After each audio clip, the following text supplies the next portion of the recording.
Hello again, ladies and gentlemen. Sonic Yoda from SEGADriven here with another EGX 2014 impressions video. This time we're going to be talking about the Project Diva F second demo that was featured at EGX. And yeah, I was quite surprised by this actually because I've been playing Project Diva F second all year actually. I imported it back when it came out in Japan, and as you can see, I quite like my Project Diva. So yeah, I had that already to compare to. So I'm pretty familiar with the game.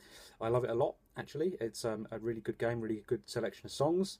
Not massive improvements drastically or changes from the previous game, but you know, it's still a solid rhythm game.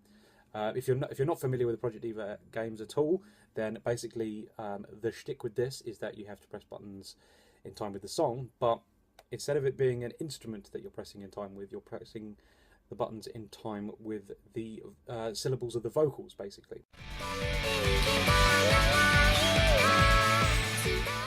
So yeah, it's one of those. It's quite different actually. It takes some getting used to, but once you become more familiar with the songs, it's a lot easier to be able to preempt the button presses and things like that. And yeah, just a generally a nicer experience. So yeah, Project Diva F second Western version. So you would have thought just translating all the text would be enough, to be honest with you. But for whatever reason, I'd like to think this is just something wrong with the monitors that they're showcasing the game on, or the calibration. But there was a noticeable lag between me pressing the buttons and the on-screen action. And the other thing that doesn't help it, what with it being at a Games Expo, there was a lot of noise. It was sometimes a little bit difficult to hear the music, so that didn't help matters. But yeah, there was a noticeable lag with button presses, and I don't mean to boast or anything, but I can complete Project Diva F second songs on extreme, and I couldn't complete any of the songs even on normal difficulty at EGX today. So yeah, it's a bit of a shame really, because it's a great game, and I'm sure it must just be a monitor or calibration issue that they're having at the show, and not the fact that they've drastically ruined the Western release. I'm sure it's, like I say, the previous. So yeah, it's a bit of a shame really, because I'd like more people to be involved with this franchise, because it's a really good rhythm game. And if that's going to be your first impression, that you know, the demo that's currently running at EGX, then yeah, it's not promising really, unfortunately. So yeah, that's going on. I suppose we better talk about some of the differences between the previous Project Diva game, Project Diva F, which is already out over here. You can get it on the PSN network, or if you want to, you can import an American version so that you can have a box copy. But sadly, the European market didn't get a box copy. Project Diva F second is going to come out in a physical package, which is lovely. But yeah, so differences over the previous game are mainly to do with the scratch notes.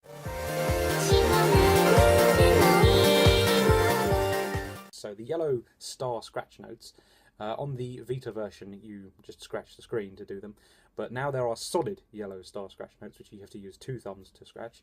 On the PS3 version you just basically have to swipe the sticks, so the analog sticks make the scratch notes work on the PS3 version. So there's that. The other addition is also again with the scratch notes, but there'll be combo scratch notes now. So they'll be joined by a line, and as long as you scratch every note in that sequence, you get a bonus for doing, you know, all of them correctly in time.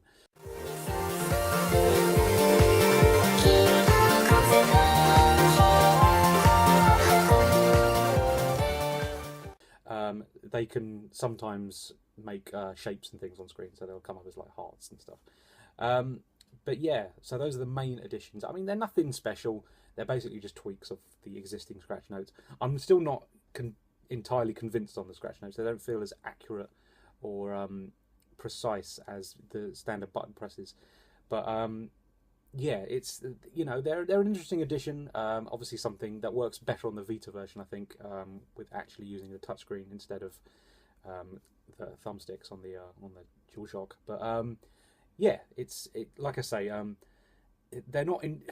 It's not game ruining at any point. They're just little tweaks on an existing formula that work okay, not as well as the button presses, but luckily most of the songs are made up of button presses and not scratch notes.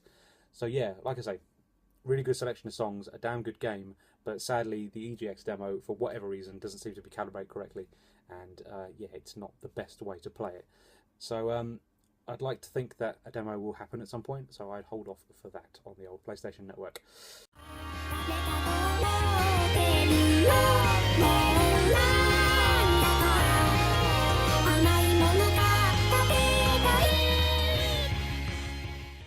Thank you very much for listening to me once again talk about stuff at EGX. I've been Sonic Yoda from Sega Driven, and you've been watching the Sega Driven YouTube channel. Next up in our EGX previews feature videos will be our final game on the list, and that is Alien Isolation. So you hopefully join me next time.